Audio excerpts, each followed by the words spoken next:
Welcome back to the Efficient Engineer channel, everyone. In this video, we're going to talk about Young's modulus, one of the three main elastic constants, along with shear modulus and bulk modulus, which are used to describe how a material deforms under loading.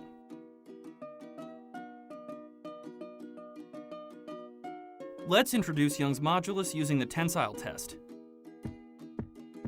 The tensile test is a very common mechanical test, which takes a test piece and stretches it along its length. It is a uniaxial test, meaning that it applies a load in one direction only, as shown here. During the test machine measures the applied load and the change in length of the test piece. The main output from the tensile test is the stress-strain curve, which describes how much the material we're testing will deform for different levels of applied stress. Watch how the stress-strain curve evolves as we perform a tensile test on our test piece, which in this case is made of steel. The test ends when the material fractures. We can observe that the stress-strain curve is split into two regions, the elastic region, where the curve is linear, and the plastic region. If the applied stress is low and we remain in the elastic region, the original dimensions of the component will be completely recovered when the applied load is removed. For larger stresses that take us into the plastic region, permanent plastic deformation will remain after the applied load is removed.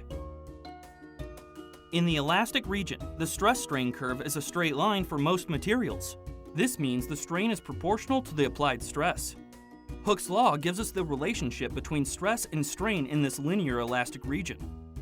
The ratio between stress and strain is Young's modulus, also called the modulus of elasticity, which we denote with the letter E.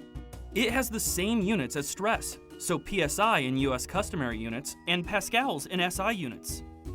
We can also measure Young's modulus as the gradient of the slope in the elastic region. Young's modulus is essentially a measure of how stiff a material is. The higher the Young's modulus, the stiffer a material, and so the smaller the elastic deformations will be for a given applied load. If we perform tensile tests for a few different materials, we will notice that the slope of the stress-strain curve is different for each of them. Different materials can have vastly different values for Young's modulus.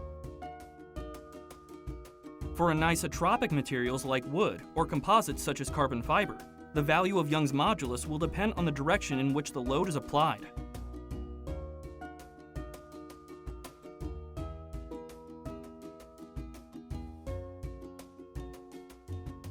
This graph shows the range of typical Young's modulus values for polymers, metals, and ceramics.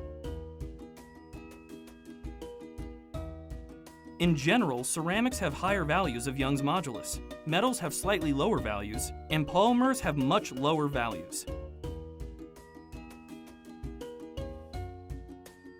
Why is Young's modulus different for different materials?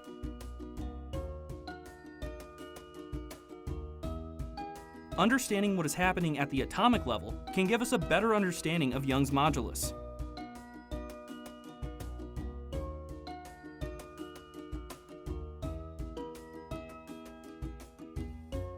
On an atomic level, a material's Young's modulus is closely related to the strength of the bonds between its atoms.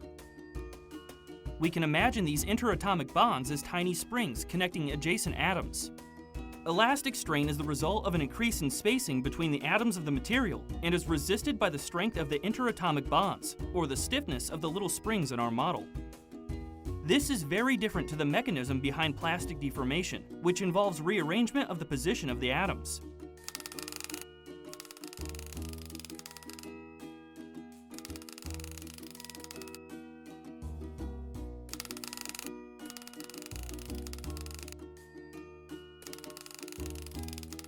This is why elastic deformations are reversed when the load is removed, but plastic deformations are not. I mentioned earlier that Young's modulus is smaller for polymers than it is for ceramics and metals. This is because it is the weaker intermolecular bonds in polymers that determine the material's stiffness, rather than the stronger atomic bonds.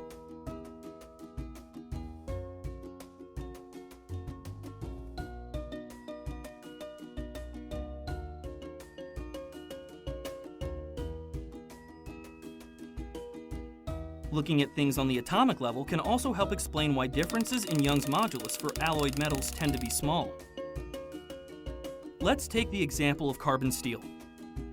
Mild steel and high carbon steel have quite different mechanical properties. Their yield strengths, for example, are very different. And yet they have very similar Young's modulus values, which at first glance might seem surprising. We can explain it using our interatomic bonds model. Mild steel has a carbon content of up to 0.25%, and high carbon steels can have a carbon content of up to 0.95%. Adding such a small number of additional carbon atoms to the existing iron atoms isn't enough to significantly affect the overall resistance to increasing the spacing between atoms. And so the Young's modulus is very similar for mild steel and for high carbon steel, despite some of their other mechanical properties being very different. Why is Young's modulus important? Young's modulus is a crucially important material property when it comes to engineering. In engineering design, a common objective for many different applications is to keep elastic deformations as small as possible, which means that Young's modulus is a key parameter that needs to be considered in the material selection process. Take the example of a bridge. If we construct a bridge from a material with a low Young's modulus, it will deflect a large amount when something crosses it, which is probably not the desired response. Selecting a high stiffness material would ensure that elastic deformations remain small for large loads. That concludes this brief introduction to Young's modulus. If you have any interesting facts about Young's modulus, let me know in the comments, and stay tuned for more videos.